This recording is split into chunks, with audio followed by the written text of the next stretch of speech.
8 mars, la journée mondiale de la femme. Aujourd'hui, toutes les femmes se sont retrouvées au stade des Martyrs pour célébrer cette journée d'une pierre blanche. Elles se sont réunies autour du Premier ministre sous les thèmes « Congolaises et Congolais, levons-nous pour défendre les droits des femmes ». La première dame de la République, Denise Nyakirou Tshisekedi, elle, s'est rendue à Mbujimayi pour célébrer le 8 mars avec les femmes kassayennes. L'épouse du chef de l'État les a sensibilisées sur les droits des femmes. Vous saurez également dans ce journal l'ambiance qui a régné le 8 mars, ce 8 mars à travers les provinces de la République. Tout de suite, l'actualité.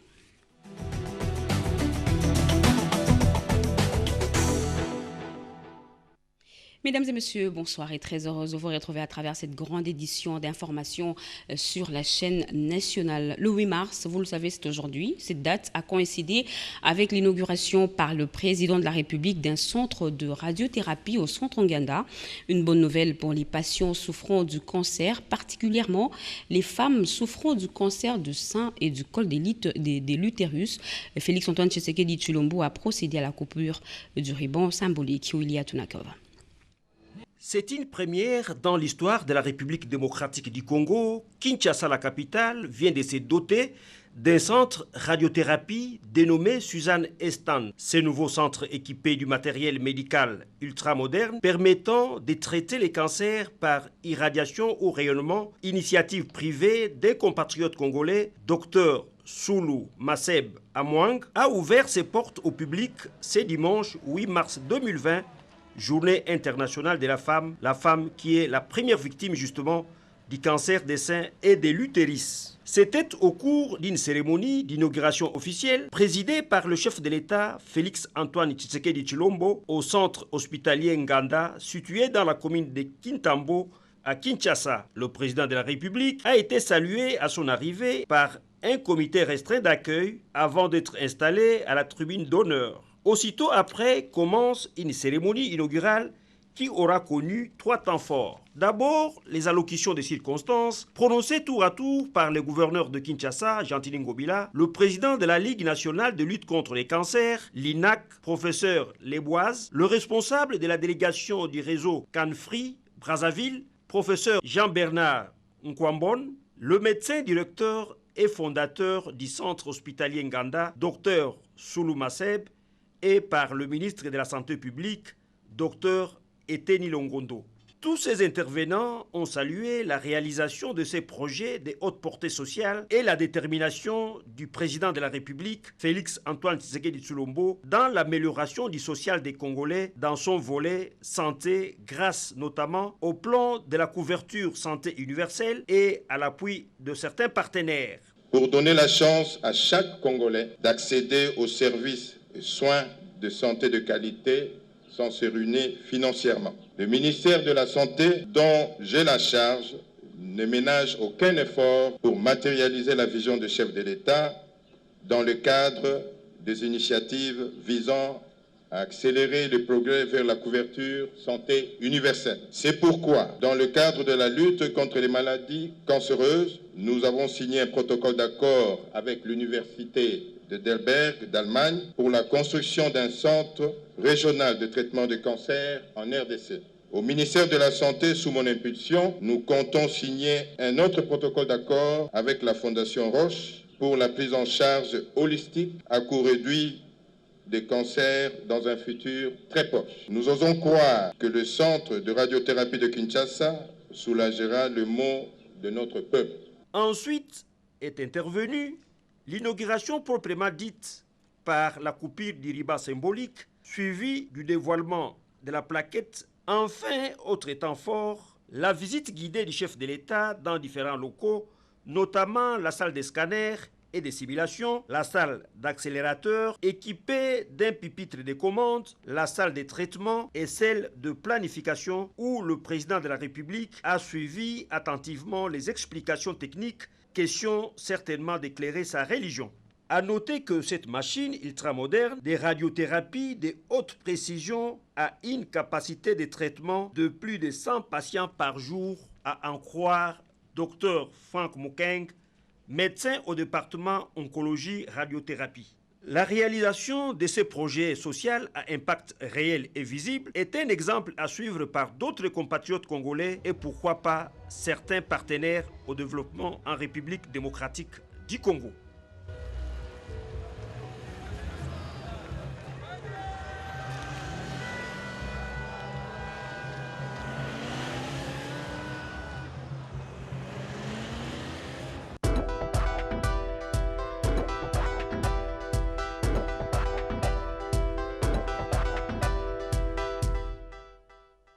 Le monde entier célèbre ce 8 mars la journée internationale de la femme. Congolaises et Congolais, lèvons-nous pour défendre le droit des femmes. C'est le thème choisi cette année en République démocratique du Congo. Et pour marquer d'une pierre blanche cette journée, une cérémonie haute en couleurs a été organisée au stade des Martyrs en présence du Premier ministre Sylvestre Ilunga Ilunkamba qui avait à ses côtés la ministre d'État, ministre du Genre, Enfants et Familles et bien d'autres personnalités. Françoise Boulabouaki, Yvette Makunti, Maïmoke Malouma ont signé ce reportage. Elle représente plus de la moitié de la population mondiale et s'il faut parler développement, c'est avec elle. Les pannes étaient en vedette pour revêtir les stades des Martyrs de la Pentecôte à l'occasion de la célébration traditionnelle de droits de la femme. Sous le thème national, Congolaises et Congolais, lèvons-nous pour défendre les droits des femmes. Devant plusieurs membres du gouvernement femmes, ainsi qu'un échantillon représentatif des hommes et partenaires. Dans les combats de la femme, le Premier ministre et le professeur Sylvestre Ilunga Ilunkamba, dont la présence a apporté une nouvelle dimension dans la promotion des droits de la femme, a reconnu les rôles de celle-ci tels que mentionnés et garantis par la loi fondamentale, s'appuyant sur les principes de l'égalité à travers la parité, malgré quelques pesanteurs d'ordre social et culturel.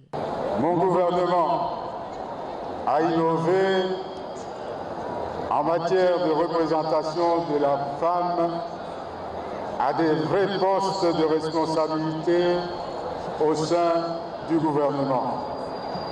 Mais la lutte doit continuer inlassablement dans la pratique et la vie quotidienne. Dans ce combat, l'homme est et doit être l'allié de la femme.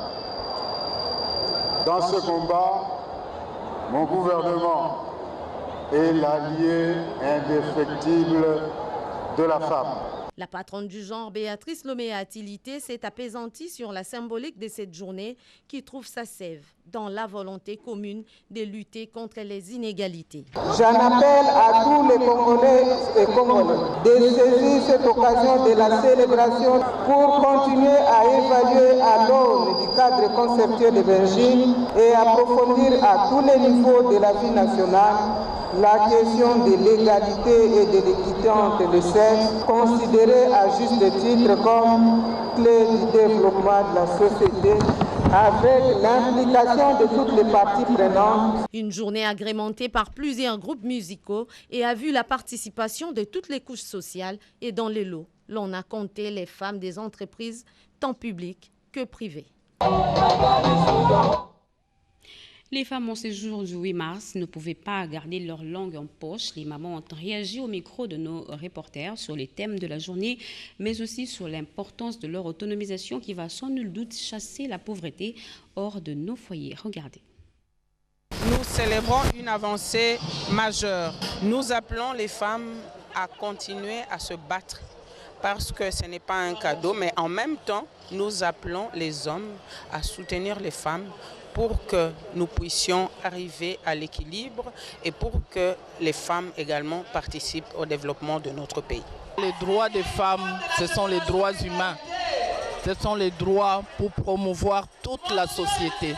Parce que si les droits de la femme vont de l'avant, c'est toute une stratégie d'accélération du développement. Le droit sur la santé, il y a déjà des avancées significatives. Moi, je parle dans ma casquette de docteur en médecine. La couverture sanitaire, notre pays, les efforts du gouvernement sont déjà avancés sur ce plan. Depuis que nous avons commencé cette lutte, nous avons enregistré à ce jour de très bonnes avancées, même s'il y a encore beaucoup d'efforts à fournir. Mais je salue tous les efforts que nous avons consentis. La preuve, c'est que Au niveau du gouvernement, nous représentons aujourd'hui 17% de l'ensemble des membres du gouvernement. Au niveau des autres institutions, les femmes sont là. Nous voulons que la femme puisse affronter maintenant la chose. Nous voulons que la femme puisse entrer dans toutes les instances. Nous voulons que les droits de la femme soient reconnus parce que beaucoup de femmes ne connaissent pas leurs droits et il y a beaucoup de droits de la femme qui sont bafoués. Pour le temps, la femme en Afrique surtout était vraiment négligée. Et maintenant que même nos hommes ont pris conscience que nous, la femme, nous avons quelque chose de bien. On est pour l'égalité de femmes, d'être de femmes fortes, de femmes qui observent nos principes, de femmes qui sont capables de défendre leurs droits, de femmes qui sont capables d'émerger. Nous voulons demander à toutes les femmes de prendre conscience. Le 8 mars doit plus être une fête, mais une journée de bilan, où nous les femmes, nous devons nous dire du 8 mars de 2019 au 8 mars 2020, que avons-nous fait? Le stade des martyrs de la Pentecôte qui a servi de cadre à la cérémonie de la Journée internationale de la femme aux alentours de ce lieu mythique. Un marché s'est créé spontanément. Les uns se sont livrés au commerce des petits souvenirs, des photos, des gadgets et autres. Toto Célestine Song nous en parle. Une ambiance festive a régné au stade des martyrs en ce jour du 8 mars. Les femmes de différentes tendances ont répondu présents à cette célébration. La particularité qu'il faut relever est que le ministère du Genre, Famille et Enfants a installé un stand médical pour s'occuper des cas d'accidents qui pourraient subvenir pendant la manifestation. Toujours au stade des martyrs, en ce jour de la célébration de la journée, quelques femmes ont exposé leurs produits. D'autres, par contre, se sont constituées en vendeuses des Maléois avec des restaurants de fortune. Un constat est que quelques femmes ne comprennent pas l'importance de la journée. Ici, c'était l'occasion de montrer l'ingéniosité de la femme congolaise, mais aussi et surtout les femmes ont démontré qu'elles sont là pour contribuer au développement et à l'épanouissement du pays. Voilà, vous avez bien là reconnu le timbre vocal de Mami et Kadima. La première dame de la République a aussi célébré le 8 mars. Denise Nyakeru Tshisekedi a choisi la ville de Mbuji-Mayi pour fêter avec les femmes du Kasaï, mais aussi pour conscientiser cette femme sur le bien fondé de droits des femmes. Naïcha Kalamoula. C'est pour beaucoup de Kasaïens une grande première d'apercevoir d'aussi près une première dame de la République. Denise Nyakeru Tshisekedi a foulé le sceau de Mbuji-Mayi avec à ses côtés une hôte de marque, celle qui a longtemps partagé la vie et le combat d'un digne fils du terroir, maman Marthe Tshisekedi. Une euphorie à double motivation. Impossible pour l'épouse du chef de l'État de ne pas approcher l'impressionnante foule venue l'accueillir.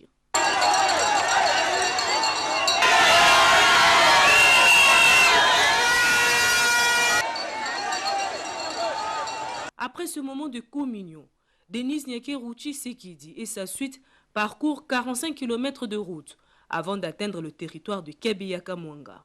À leur arrivée, la population de ce coin du Kasaï oriental était déjà au lieu du rendez-vous, le terrain Kinakuna.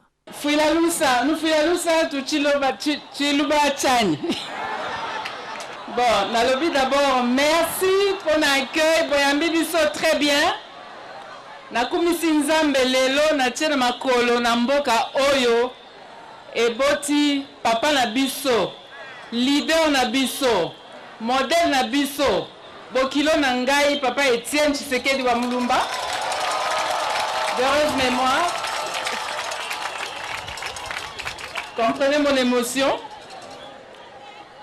Nasengi na bio lisusu merci ndenge bo soutenir ndeko na bino, mwana na bino. Président Nabiso, na ba élection il y a 2018. Na ko koma na Mbuji-Mayi était sans que naya awa. Tunayaki awa na Kasai na ponaki sanza oyo ya mois de mars parce que c'est mois de la femme pour na fêter na ba maman. Na expliquer bino exactement date il y a le 8 mars elingi kolakisa nini. Elingi kolakisa kaka te kolata maputa ko sala ba fête ezali journée mondiale du droit de la femme. Droit de la femme na makambo ebele, donc baoyo bakoza occasion koyoka milulu tozana ngolobi na Mbuji-Mayi bako comprendre makambo na eli bino pona na expliquer bino. Merci. Merci lisusu pour l'accueil. Vive le territoire de Kabeaka Mwanga. Vive le mois de la femme. Deuxième zone de santé en termes d'accouchement dans les communautés. La zone de santé de Kabeaka Mwanga assure également la prise en charge des victimes de violences basées sur le genre. Et c'est justement cet aspect des choses qui a motivé la présidente de la fondation, Denise Nyakero Tshisekedi, qui, avec l'appui de l'UNFPA, veut s'assurer de l'amélioration des services de santé sexuelle et reproductive en dotant ces structures sanitaires des kits d'urgence de santé de la reproduction. Un ensemble de fournitures, un ensemble de médicaments faits pour prendre en charge tout ce qu'il y a en santé de la reproduction. Je veux dire toutes les étapes de la grossesse, l'accouchement, le postpartum, les problèmes spécifiques comme les infections sexuellement transmissibles et les urgences médicales. Un geste posé grâce en partie au financement du Japon, partenaire traditionnel de la République démocratique du Congo. De la pédiatrie à la maternité, en passant par la salle d'accouchement, la première dame, qui n'a pas hésité de venir en aide aux accouchés ayant des difficultés financières, a sensibilisé ces femmes sur les droits qui sont les leurs. En toile de fond, la journée internationale leur dédiée. La caravane Génération Égalité, qui va parcourir les rues de Mbujimaï, est une preuve de l'engagement de la femme kassaïenne à défendre ses droits les plus légitimes.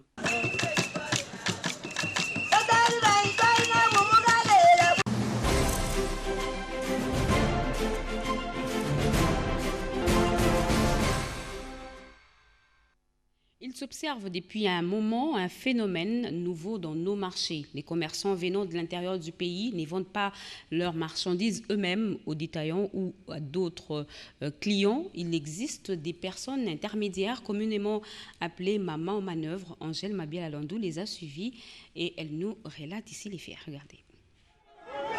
Les femmes commerçantes, appelées communément maman manœuvre, est une réalité à Kinshasa, la capitale, et même en province. Une catégorie de femmes se précipite, pagne à la main, mouchoir, devant le véhicule des commerçants pour se choisir en toute précipitation. Bagarre et surchauffement, le premier colis de produits vendus. Question de ne pas rater la marchandise pour leur permettre de faire une large manœuvre sur le prix d'achat, le bénéfice et le prix des ventes. Tout ça, l'encadrement. Notre rôle, c'est l'encadrement de commerçants qui viennent de l'intérieur pour éviter que les voleuses, autrement dit Mama Kingabwa, ne s'accaparent de leurs marchandises. Nous les assistons uniquement. Nous avons le rôle d'intercepter les clients pour vite écouler la marchandise. Le commerçant est obligé de passer par nous. Nous avons nos clients qui viennent du village. Nous prenons toutes leurs marchandises et c'est nous qui vendons à leur place.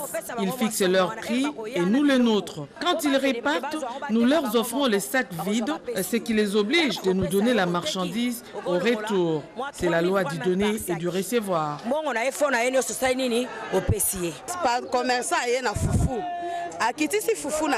Quand le commerçant amène sa marchandise, je me mets à vendre.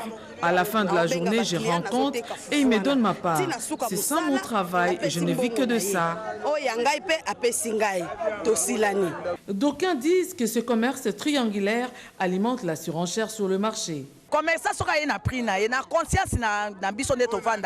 Nous ne le faisons pas pour nuire. Le commerçant fixe son prix et nous ajoutons juste un petit rien, ce qui va nous permettre de nourrir nos enfants, de les scolariser et pour leur bien-être. Dire que nous sommes là à la base de la flambée des prix, ce n'est pas juste.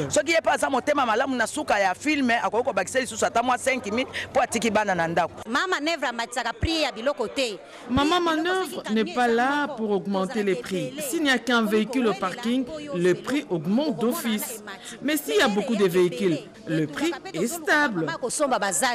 Une observatrice avertie sur la question du petit commerce condamne cette façon de voir et de faire de cette catégorie des femmes dites maman manœuvre. Oui, cette question est vraiment très intéressante parce que les produits qui viennent de l'intérieur, c'est particulier parce qu'il y a tout un cheminement. Donc de l'intérieur jusqu'à Kinshasa, au fur et à mesure que le produit arrive, son prix augmente. Il y a un manque de contrôle au niveau des structures compétentes en la matière, ce qui fait que les mamans, elles en profitent un petit peu. Un produit rendu à Kinshasa peut coûter 3 fois ou 4 fois ce qu'il coûtait à la base. Donc elles sont là-dedans, mais c'est vraiment parce qu'il n'y a pas de suivi. Donc je recommanderais plutôt qu'on puisse les réencadrer dans ce domaine. La présence de ces intermédiaires dans ce commerce triangulaire fait défaut pour les gagne-petits qui peuvent directement acheter aux commerçants plutôt qu'aux revendeurs. Une femme a retenu notre attention ce jour. Il s'agit de la femme metteur en scène. Ce métier n'est pas seulement l'apanage des hommes. Nos reporters sont allés à la rencontre d'une de ces femmes metteurs en scène. Elle nous en parle. C'est depuis 8 ans qu'elle exerce comme metteur en scène Maggie Kalomba. Cette femme diplômée de l'Institut national des arts a la réputation d'être une femme de caractère et très dynamique. Après sa licence en réalisation scénique, option art dramatique, elle a été retenue à l'INA où elle dispense ses enseignements. Elle tient cette vocation de son père, qui fut metteur en scène. Par son talent, elle fait déjà des émules au sein de la jeune génération montante qui voit en elle un modèle. Au travers les arts dramatiques, Maggie Kalomba tient à la place et à l'image de la femme dans la société congolaise. Femme battante, elle exhorte les jeunes filles à ne pas baisser les bras, à toujours espérer de la vie et à croire à ce qu'elles font. En tant que metteur en scène, je pense que j'ai aussi cette mission-là de défendre le droit de la femme. Parce que déjà, même dans notre secteur, il n'y a pas beaucoup de femmes metteurs en scène. Pourquoi? Parce qu'on a toujours tendance à dire que le théâtre est fait pour les hommes. Or, la femme a une part active dans ce que nous faisons. Aujourd'hui, moi, je suis metteur en scène. On dit que la mise en scène, c'est un travail des hommes. C'est vrai que c'est un travail qui est difficile, qui demande beaucoup de sacrifices, beaucoup de disponibilité, beaucoup de patience, beaucoup d'abnégation. On a des femmes qui font les métiers des hommes. Et je me dis, ces femmes-là, elles ont aussi le droit de faire ce travail-là parce que si elles ont choisi de le faire, il faut les encourager. Mariée et mère de 3 enfants, elle a un carnet d'adresses important au travers de ce nombreux voyages au pays et à l'étranger. J'ai été poussée par la mise en scène à partir des expériences que j'ai faites avec beaucoup de metteurs en scène avec qui j'ai travaillé. J'ai travaillé avec des metteurs en scène congolais, j'ai travaillé avec des metteurs en scène africains et européens. Et avec chaque metteur en scène, c'était pour moi une école. Parce que chaque metteur en scène a un style, chaque metteur en scène a une méthode de travail. Et avec toutes les années de travail que je fais, j'ai pu expérimenter tous les styles de ces metteurs en scène-là. Ça m'a forgé, ça m'a donné beaucoup d'outils. Je me sens prête à assumer aussi ce rôle de metteur en scène. Maggie Kalomba n'est pas du tout complexée face à ses collègues hommes. Metteur en scène femme, c'est quelque part un défi parce que c'est parti d'un constat selon lequel à Kinshasa, pratiquement en RDC, il n'y avait pas beaucoup de metteurs en scène femmes. À chaque fois qu'il y avait des spectacles mis en scène hommes, je me suis dit, bon, pourquoi ne pas aller aussi dans cette voie-là? Surtout que c'est quelque chose que j'aimais. J'enviais les metteurs en scène. Quand je travaillais avec metteurs en scène, j'avais toujours envie de passer de l'autre côté, d'être ce metteur en scène-là pour diriger. Elle est convaincue que la femme a beaucoup évolué au cours de l'histoire récente de notre pays. Maggie Kalomba, qui est jumelle, s'est dit chrétienne pratiquante et croit son ascension à Jésus-Christ.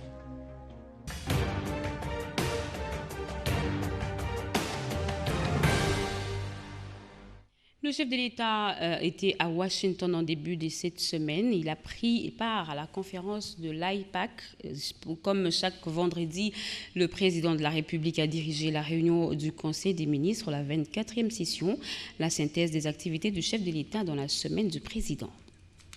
Intense activité du président de la République Félix-Antoine Tshisekedi Tshilombo au cours de la semaine à Washington, aux États-Unis d'Amérique, où il a notamment participé à la conférence de l'AIPAC, Comité des affaires israélo-américaines. Parmi les intervenants à la tribune de ce forum international de haut niveau, le chef de l'État a annoncé la relance des relations diplomatiques entre la RDC et Israël avec l'ouverture d'une ambassade congolaise à Tel Aviv et d'une section économique à Jérusalem.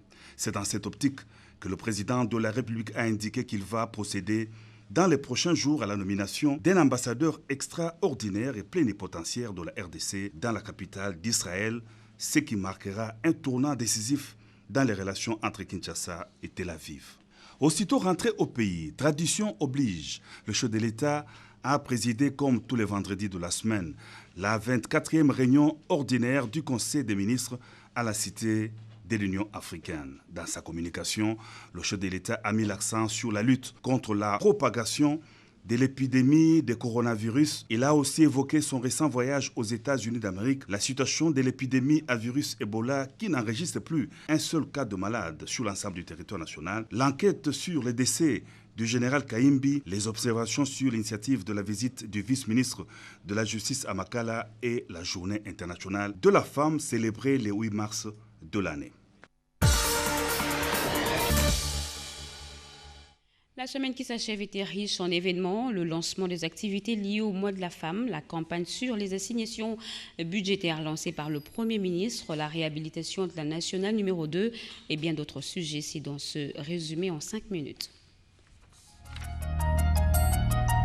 Cette première semaine du mois de mars a été marquée sur le plan économique par la détermination du Premier ministre d'inciter les régies financières à l'augmentation des recettes publiques. Première étape de cette campagne de mobilisation de recettes, la Direction générale de douane et assises, Ilunga Ilukamba, a sollicité l'implication des douaniers pour atteindre les assignations contenues dans la loi des finances.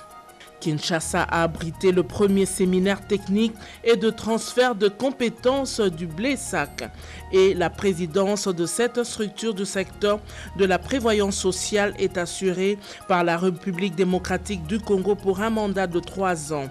La cérémonie de passation de pouvoir est intervenue à l'issue de ces assises de Kinshasa. Néné Ilunga Nkulu, ministre d'État de l'Emploi, Travail et Prévoyance sociale qui a présidé cette cérémonie, a aussi représenté la RDC à la 39e réunion des ministres de l'Emploi et Travail de la SADC qui s'est tenue en Tanzanie. Objectif, évaluer les décisions prises en 2019 et faire des nouvelles propositions. Le secteur de la coopération a été marqué cette semaine par la signature d'un protocole d'accord entre le gouvernement congolais et japonais pour la construction des 3 bâtiments de l'INPP, Bunia, Goma et Bukavu. 6,5 millions de dollars américains, c'est l'enveloppe disponibilisée pour la construction de ces 3 bâtiments des directions provinciales. Défense et sécurité. Le ministre en charge de ce secteur, Emile Ngoï Moukena, vient d'installer à Nyunzu la 2e zone de défense pour mater toute vérité rebelle dans ce territoire voisin des Kabambari. La population de ce coin a profité de la présence du ministre pour manifester son ras-le-bol des tueries et violences. La RDC et le Rwanda parlent désormais le même langage en ce qui concerne l'extraction et l'exploitation du gaz méthane dans le lac Kivu. Les 2 parties se sont mis d'accord en signant un document. Quant à ce, la semaine a été aussi marquée par le lancement par la ministre d'État du Genre, Famille et Enfants des activités liées à la Journée internationale de la femme. 48 heures après ce lancement, la ministre annonce l'annulation d'une grande activité qui se tient habituellement à New York aux États-Unis. Il s'agit de la 64e Assemblée générale sur la condition de la femme annulée pour de raisons d'urgence sanitaire mondiale. Pour accompagner la ministre dans ses activités, la radio-télévision nationale congolaise, à travers ce reportage, présente au quotidien des femmes exceptionnelles et inspirantes. Une touche particulière de ce média public qui marque son engagement à accompagner les femmes dans leur combat. Entre-temps, les femmes de l'espace francophone se préparent pour une rencontre au Tchad. La première dame tchadienne les a rassurées de son accompagnement et implication dans leur démarche. Il faut assurer à la RTNC des équipements adéquats pour assurer les activités de la francophonie en 2021.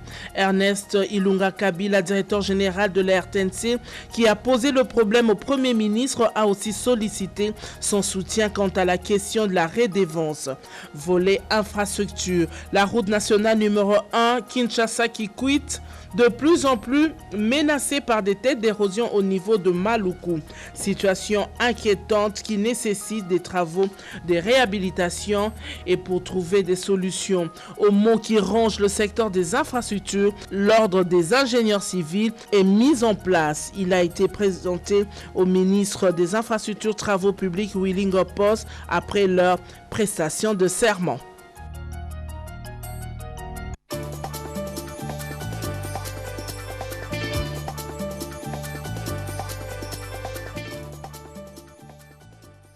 Place à présent à la revue de presse avec Jean-Pierre Ndolo Demazou.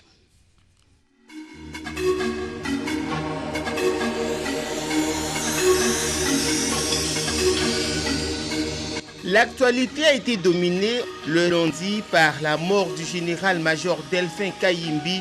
La Libre Afrique fait état des enquêtes annoncées par le président de la République et l'armée pour élucider les circonstances de la mort brutale vendredi d'un haut gradé tombé en disgrâce.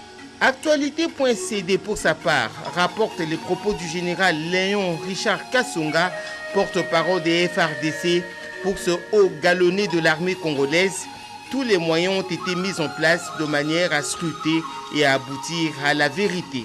Cassinfo.ca ne va pas par quatre chemins pour affirmer que Delphin Kayimbi aurait espionné Vital Kamerhe et ses collaborateurs en les plaçant sur écoute. C'est ce qu'aurait relevé le chef de l'État aux membres du gouvernement au Conseil des ministres. Pour 7sur7.cd, le Sensa du président Joseph Olengankoy invite les forces politiques du FCC et du CACH à s'abstenir de toute déclaration sur la mort du général Kayimbi susceptible d'allumer le feu. Le potentiel annonce mardi la rencontre entre le secrétaire d'État américain Mike Pompeo et le président Félix Tshisekedi à Washington aux États-Unis. Les deux personnalités vont évoquer des questions sécuritaires et le soutien des États-Unis pour la stabilisation de l'Est de la République démocratique du Congo. La CENCO invite Félix Tshisekedi à veiller à la dépolitisation des entreprises publiques, c'est à lire dans mediacongo.net. Les évêques catholiques exhortent le chef de l'État à privilégier la compétence car les entreprises publiques ne sont pas de vaches à lait pour les regroupements politiques. Dans l'agence congolaise de presse, la CENCO affirme que le peuple attend de la coalition au pouvoir l'amélioration de ses conditions de vie.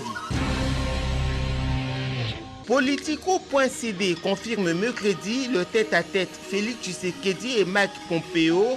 Le président de la République a finalement rencontré le secrétaire d'État américain à Washington après la visite annulée en février dernier du secrétaire d'État en République démocratique du Congo. La prospérité calme les esprits selon le quotidien, sauf changement de dernière minute.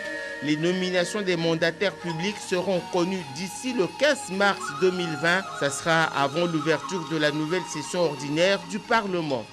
Ouragan FM fait un clin d'œil à Mike Moukebaï, le député provincial incarcéré à l'ex-prison de Makala. Selon le confrère, la cour d'appel de Kinshasa-Gombe a ordonné sa libération. Faux procès pour obtenir la tête d'Ilunga Ilunkamba. Forum des As le dévoile le jeudi. Des tirs croisés, des messes noires contre ce chef du gouvernement sur lequel personne n'aurait parié. Un garde du parc des Virunga tué dans une embuscade tendue par un groupe armé. C'est ce qu'annonce la Libre Afrique. Âgé de 28 ans, le garde a été tué par des éléments appartenant à la mouvance des milices Mai Mai. Eco News révèle, affaire Moukebaï, 2 magistrats tournent en dérision une décision de la Cour constitutionnelle. Pour ce journal en ligne, ce qui se passe actuellement après un arrêt de la Cour constitutionnelle est tout simplement scandaleux. Bonne nouvelle pour les Congolais, c'est ce que dit le potentiel vendredi. C'est peut-être la fin du tunnel pour Ebola. La dernière personne guérie de la maladie est sortie mardi 3 mars 2020 au centre de traitement d'Ebola à Béni, une première depuis près de 2 ans. Le maximum lance débiteur insolvable. Le FPI persiste et signe contre Kinke Mulumba. Ce dernier continue à narguer son créancier en refusant de payer sa dette. Zoom Eco boucle cette rétrospective hebdomadaire de la revue de presse qui parle du concert humanitaire de Werason qui a mobilisé 74 000 $ américains pour les victimes de l'Est du pays. C'est la ministre provinciale des Affaires sociales du Nord Kivu qui l'a annoncé. Ce concert a eu lieu à Goma le 28 février 2020. Revenons sur le 8 mars, la fête de la femme qui a été aussi célébrée à l'Alliance congolaise pour la lutte contre la pauvreté. Une célébration qui a coïncidé avec l'installation de ces comités fédéraux ville de Kinshasa. Odilon Kayuma a signé ce reportage. 8 mars 2020 n'est pas passé inaperçu à l'Alliance congolaise pour la lutte contre la pauvreté en République démocratique du Congo. Les membres de cette structure se sont massés autour de la présidente nationale, Juliette Mugolé. Objectif, réitérer leur engagement qui consiste, entre autres, à mener des actions à travers des projets sociaux bien définis, non seulement pour tirer de la pauvreté la majorité des femmes congolaises des milieux ruraux, mais aussi faire en sorte qu'elles soient entreprenantes, capables de créer des richesses pour leur autonomisation. Nous devons travailler de telle manière que lorsque tu vois les résultats de ton travail, tu deviens fier de toi-même en tant que femme. Parce que lorsque Dieu nous a créés, il nous a aussi créés pour que nous ayons une vision. La femme peut avoir une vision. La femme peut savoir où est-ce qu'elle va. La femme n'a pas été créée seulement pour mettre au monde les enfants, pour s'occuper du ménage. Mais tout cela, au-delà de tout cela, la femme peut avoir une vision qu'elle mène vers l'accomplissement de toutes les attentes de la République aussi. À la veille, bien entendu, de 8 mars 2020, la présidente nationale de l'Alliance congolaise pour la lutte contre la pauvreté a installé les comités fédéraux au niveau de Kinshasa. Elle a aussi présenté les nouveaux membres du comité directeur de l'Alliance, sans oublier ceux du secrétariat général. C'était au siège dans la commune de Ngaliema. Les femmes de la Société nationale d'assurance SONAS ont célébré la journée du 8 mars. Elles ont répondu massivement à l'appel de la ministre de tutelle au stade des martyrs de la Pentecôte, Erika Bamba.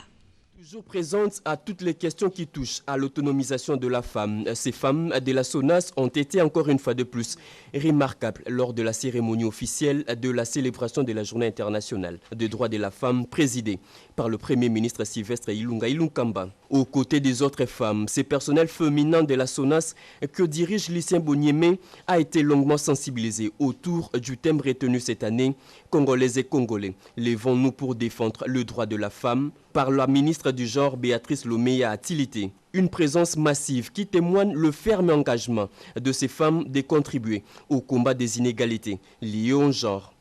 Nous voulons faire mieux en réfléchissant que nous produisions des fruits, qu'il y ait des résultats, tels que le thème l'a si bien précisé. Levez-vous pour défendre les droits de la femme. Donc nous voulons nous lever, nous voulons sortir du sommeil, nous voulons nous engager, nous voulons mettre la main à la pâte, comme on dit, pour que notre pays, parce que si la femme s'implique, le pays va de l'avant, le ménage va de l'avant, même au niveau de nos entreprises, tout va de l'avant. La direction générale de cette entreprise publique compte entreprendre plusieurs autres activités, notamment les journées de réflexion pour mieux aguerrir son personnel féminin sur tous les plans, en ces mois dédiés à la femme. Tout à fait autre chose à présent, les jeunes cadres de l'UDPS sont en formation. Pendant 2 mois, ils seront outillés sur plusieurs thématiques, notamment la politique, l'administration et la gestion des projets. Erika Bamba et Ibrahim Chako. Répartis en ces séances d'enseignement riches pour ces 100 jeunes leaders de l'UDPS d'être intégralement formés à travers ces programmes académiques et de la jeunesse instaurés par cette formation politique. 16 séances d'enseignement non seulement théoriques, mais aussi ponctuées par quelques séances pratiques dans plusieurs domaines de la vie, dont la politique, l'administration, la gestion des projets, bref, tout ce qui touche à la vie sociale. Cette initiative de la Ligue des jeunes de l'UDPS que dirige Emani Dioko vise à rendre ces jeunes de l'UDPS plus autonomes et beaucoup beaucoup plus compétitifs sur le marché d'emploi. On dit la science sans conscience n'est que ruine de l'âme. Il faut ajouter à la connaissance l'amour du. C'est pourquoi à l'Académie de la jeunesse, à part les notions usuelles pour rendre l'homme, donner des connaissances à la personne, il y a aussi cette dimension, la dimension du patriotisme, la dimension de la citoyenneté, qu'on insiste pour faire que l'intellectuel congolais puisse être utile à la transformation de notre nation. C'est pourquoi j'invite les restes des jeunes qui sont encore réticents de pouvoir nous rejoindre à la Ligue des jeunes de l'IDPS, parce qu'il y a un espace pour encadrer, former, transformer les jeunes, les rendre utiles pour que notre nation puisse vraiment être ce qu'on appelle les centres de la transformation de l'Afrique tout entière. Pourquoi pas aussi jouer un rôle essentiel dans l'espace mondial. Cette formation hautement importante qui sera sanctionnée par la remise des brevets aux participants va s'étendre très rapidement dans d'autres provinces de la RDC, a affirmé Emmanuel Dioko. C'est la fin de ce journal, mais avant de nous quitter, le rappel de titre. Le 8 mars, vous avez suivi la journée mondiale de la femme. C'est aujourd'hui que toutes les femmes se sont retrouvées au Stade des Martyrs pour célébrer cette journée d'une pierre blanche. Elles se sont réunies autour du Premier ministre Sylvestre Ilunga Ilunkamba sous le thème « Congolaises et Congolaises, lèvons-nous pour défendre les droits des femmes ». Voilà, fin de ce journal coordonné par Eudis Kitutumodi Zinkianda, rédigé par Eric Kabamba et Doris Mozotamboué. Mesdames et messieurs, merci de l'avoir suivi. Merci à vous qui nous suivez à Idiofa dans la province de Kwilu et partout ailleurs sur satellite. Vous êtes sur la RTNC. L'actualité continue sur nos antennes retrouvées à 22h. Mireille Ndeke, grand sera pour moi le plaisir de vous retrouver et très prochainement dans la même ferveur et pour vous informer. Très bonne suite au programme sur la chaîne nationale et heureuse fête à toutes les femmes congolaises. Au revoir.